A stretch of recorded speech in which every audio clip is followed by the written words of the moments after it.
నమస్తే friends. Game changer ఇంత దారుణమైన ఫ్లాప్ ఎందుకైంది? శంకర్ను నమ్మే దిల్ రాజు వందల కోట్ల బడ్జెట్ పెట్టి తీసిన సినిమా మొదటి ఆటకే మార్నింగ్ షోకే అభిమానులకు కూడా నచ్చట్లేదు, అవుట్డేటెడ్ స్టోరీ అని ఇంత దారుణమైన టాక్ ఎందుకు వచ్చింది? జనవరి 10వ తారీఖు మెగా హీరోలకు అచ్చురాదా? సేమ్ 2018 జనవరి 10న రిలీజ్ అయిన అజ్ఞాతవాసి డిజాస్టర్ అయింది. సేమ్ 2025 జనవరి 10th result game changer same. ఎందుకు ఇంత దారుణమైన రిజల్ట్ వచ్చింది? Outdated story. ఇంకా శంకర్ రిటైర్మెంట్ తీసుకుంటే బెస్ట్ డైరెక్షన్ నుంచి అనేది వీడియోలో మాట్లాడదాం. మన ఛానల్ను ఫస్ట్ టైం చూసినట్టయితే సబ్స్క్రైబ్ చేసి లైక్ చేసి సపోర్ట్ చేయండి. గేమ్ చేంజర్ ఈ మూవీ మీద రిలీజ్ ముందు పెద్ద బజ్ అయితే లేదు, కానీ దిల్ రాజు తన టెక్నికల్ టీమ్ తోటి రకరకాలుగా ఏదో పబ్లిసిటీ చేసి సాంగ్ ప్రీ రిలీజ్ ఈవెంట్ అని రకరకాలుగా చేసి ఏదో ట్రైలర్ రిలీజ్ టైంకు కొంతవరకు అయితే హైప్ క్రియేట్ చేసిండు. ట్రైలర్లో మాత్రం కొన్ని షార్ట్స్ అయితే అబ్బా ఏదో శంకర్ మ్యాజిక్ ఉండబోతుంది, మనం ఒకప్పుడు ఒకే ఒకడు, తర్వాత ఇంకా శివాజీ లేక అదే రూట్లో ఏమన్నా మ్యాజిక్ వర్కౌట్ అవుతుందో అని ట్రైలర్ మాత్రం ఆ విధంగా కట్ చేసిండు.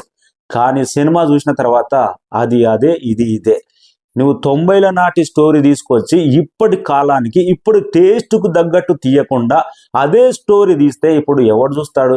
ప్రతి ఒక్క ఆడియన్స్ ఇప్పుడు కొత్త కథ కావాలి, టెక్నికల్గా కొత్త ఉండాలి, ఈ జనరేషన్ను ఆకట్టుకునే విధంగా మేనరిజం ఉండాలి, ప్రతి ఒక్కటి డైలాగ్ కానీ సాంగ్స్ కానీ ఆకట్టుకోవాలి.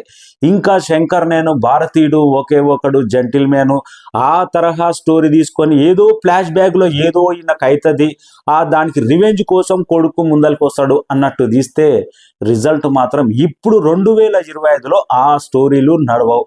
మొదటి ఆటకే అంత దారుణమైన ఫ్లాప్ టాక్ అయితే తెచ్చుకున్నది గేమ్ చేంజర్. కొన్ని క్యారెక్టర్లు అయితే ఎందుకు పెట్టినరా నాయన శంకరు అనిపించింది. అసలు సైడ్ క్యారెక్టర్, ఇది సైడ్ సత్యం క్యారెక్టర్ సునీల్దే, దానివల్ల కామెడీ జనరేట్ కాలేదు. సునీల్ వల్ల అయితే జస్ట్ సైడ్ నడుచుకుంటూ పోవడం, ఆ క్యారెక్టర్ ఎందుకు పెట్టిండు అనేది ఇప్పటికీ అర్థమవుతలేదు. సునీల్ అంతలాంటి కామెడీని పెట్టుకొని ఒక కామెడీ జనరేట్ కాకుండా జస్ట్ ఒక క్యారెక్టర్ లాగా జూనియర్ ఆర్టిస్ట్ లాగా వాడుకున్నాడు. సునీల్ క్యారెక్టర్ అయితే వేస్ట్. వెన్నెల కిషోర్ ఉంటే ఏమన్నా కామెడీ వర్కౌట్ అవుతుంది అంటే కామెడీ ఏమాత్రం లేదు, మైనస్ పాయింట్ కూడా, కామెడీ కూడా లేదన్న టాక్ కూడా చాలా బలంగా వచ్చేసింది. ఎక్కడ కామెడీ ఎంటర్టైన్మెంట్ అనేది లేదు. ఇక బ్రహ్మానందం క్యారెక్టర్ అయితే ఒక్క నిమిషం వచ్చి నిజంగా డిస్టిక్ టు డిస్టిక్ కలెక్టరు అవతలికి వస్తే మీరు పోస్ట్ బూస్ట్ అవుతా అనేది ఫస్ట్ టైం వింటున్నా నేను. ఇది లాజిక్ లెస్ లేకుండా అసలు శంకర్ ఏం ఆలోచించాడో. ఒకప్పుడు 90sలో ఆయన ఏది స్టోరీ పెట్టినా కానీ సాంగ్స్ విజువల్గా వండర్గా ఉండేటి కాబట్టి అవి ఎవడు పట్టించుకోపోయేది. భారతీయుల్లో కూడా చాలా తప్పులు ఉన్నాయి, ఒకే ఒక్కడిలో ఉన్నాయి లాజిక్ లేకుండా. కానీ అప్పట్లో ఇంత డెవలప్మెంట్, ఇంత మెచ్యూర్డ్గా చూసి ఆడియన్స్ ఆలోచించేటోళ్ళు కాదు కాబట్టి అప్పుడు నడిచిపోయింది. కానీ ఇప్పుడు ప్రతి ఒక్కటి నెంబర్ ఆఫ్ సినిమాలు ఉన్నాయి, ఓటీటీ ప్లాట్ఫామ్ ఉంది, ఇంకా అప్పటి స్టోరీ తీసుకొచ్చి లాజిక్ లేకుండా ఇప్పుడు తీస్తా అంటే ఎలా కుదురుతుంది? కలెక్టర్ ఎపిసోడ్ కూడా చాలా వరకు సిల్లీగా, అసలు ఏంటరా నాయన ఇంత శంకర్ ఏంటి తన మాస్టర్ జీనియస్ మైండ్ అంటే ఇలాంటి షాట్లు పెట్టాడని చాలా అంత థియేటర్లో చూస్తుంటే ఫస్ట్ హాఫ్లో చాలా వరకు చాలా బోర్ సీన్స్ అవుతున్నాయి. హెలికాప్టర్ షాట్ ఏదో ట్రైలర్లో ఊదర కొట్టి హెలికాప్టర్ షాట్ ఏం చేశాడు? ఆడ ఫైట్ పెట్టి వన్ సైడ్ ఫైట్ తీసుకొచ్చాడు. ఫైట్ మాస్టర్లు కూడా క్యూరియాసిటీ, ఎగ్జైట్మెంట్, ఏంట్రా ఇక్కడ హీరో ఏం చేస్తాడు, దెబ్బలు తింటారా హీరో విలన్ అన్నట్టు క్యూరియాసిటీ లేకుండా వన్ సైడ్ ఫైట్లు తీసుకొచ్చి అసలు క్యూరియాసిటీ మైండ్లో లేకుండానే తీసేశాడు.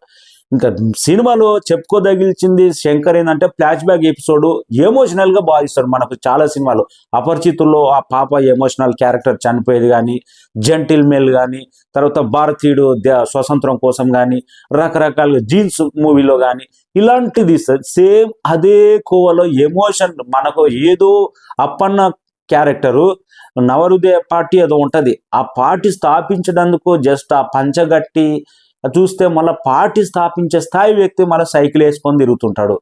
అది కూడా లాజిక్ లేకుండా ఉంటుంది.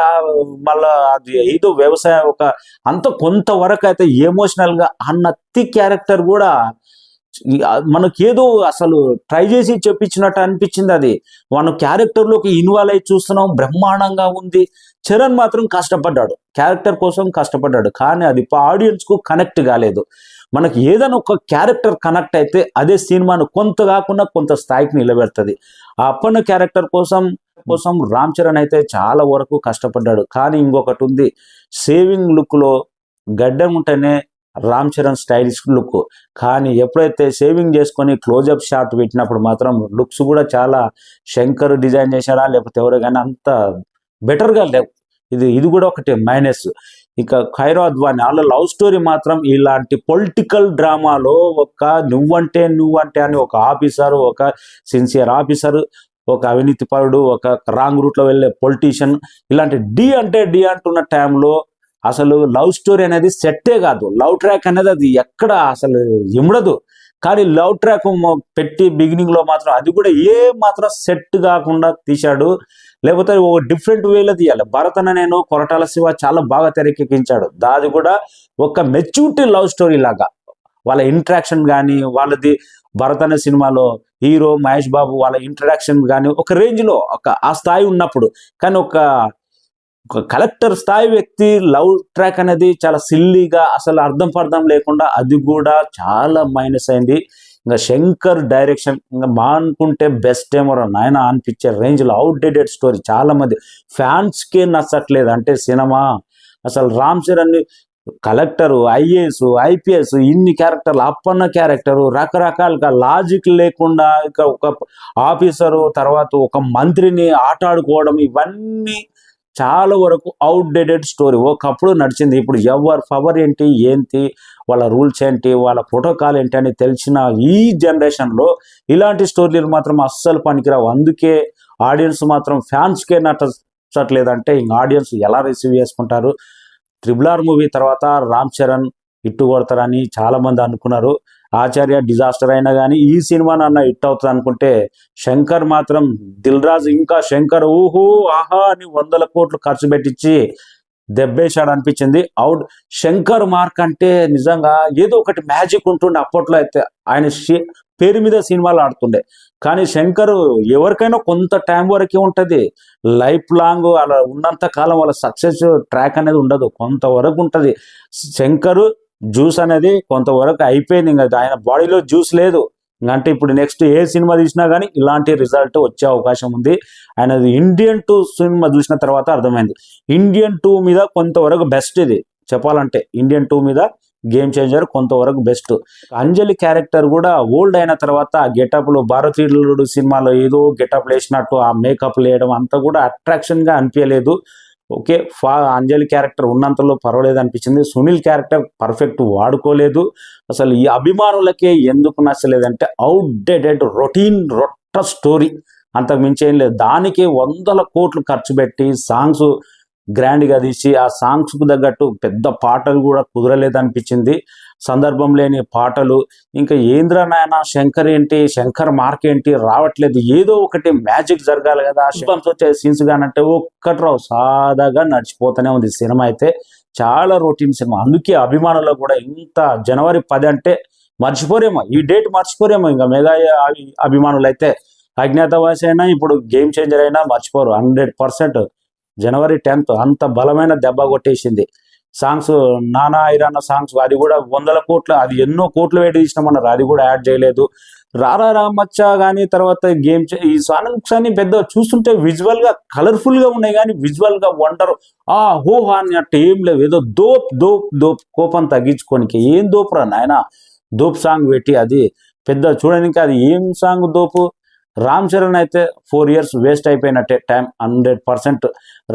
కొంతవరకు అయితే నటన ద్వారా మెప్పించినా కానీ స్టోరీలో దమ్ము లేనప్పుడు ఎవరేం చేస్తారు, డైరెక్షన్లో దమ్ము లేనప్పుడు ఎవరేం చేస్తారు. దిల్ రాజు 100 కోట్లు పెట్టినా కానీ అది వేస్టే. తమన్ బ్యాక్గ్రౌండ్ స్కోర్ కూడా పెద్దగా నాకైతే ఏం నచ్చలేదు. తమన్ బ్యాక్గ్రౌండ్ స్కోర్ కూడా ఇంకా కొన్ని క్యారెక్టర్లు అయితే శ్రీకాంత్ క్యారెక్టర్ జస్ట్ ఓకే, అది ఏదో తన కుట్ర తర్వాత రిలీజ్ అయినట్టు. Rajeev Kanakala character just okay. Cinema మొత్తం మీద హైలైట్ చెప్పుకోవాల్సిన పాత్ర ఏది ఉంది బ్రహ్మాండంగా, ఏదంటే పెద్ద ఏం సినిమాకి ఆయుధపట్టు అంటే ఏం లేదు, అన్ని సాదాగానే తీసుకెళ్ళిండు. SJ సూర్య క్యారెక్టర్ కూడా సాదాగానే తీసుకెళ్ళిండు. శంకర్ మార్క్ సినిమా కానే కాదు. రామ్ చరణ్ కు కెరీర్లో మరొక బిగ్గెస్ట్ ఫ్లాప్ పడ్డది. అన్ని విధాల క్యారెక్టర్ పరంగా, స్టోరీ పరంగా, మ్యూజిక్ పరంగా, రిలీజ్ డేట్ పరంగా అన్ని విధాల బ్యాడ్ అయింది cinema game changer. Thank you so much. మీరు ఏమనుకుంటున్నారు ఈ సినిమా గురించి? మీరు చూసినాక ఏమంటారు అనేది కామెంట్ రాయండి.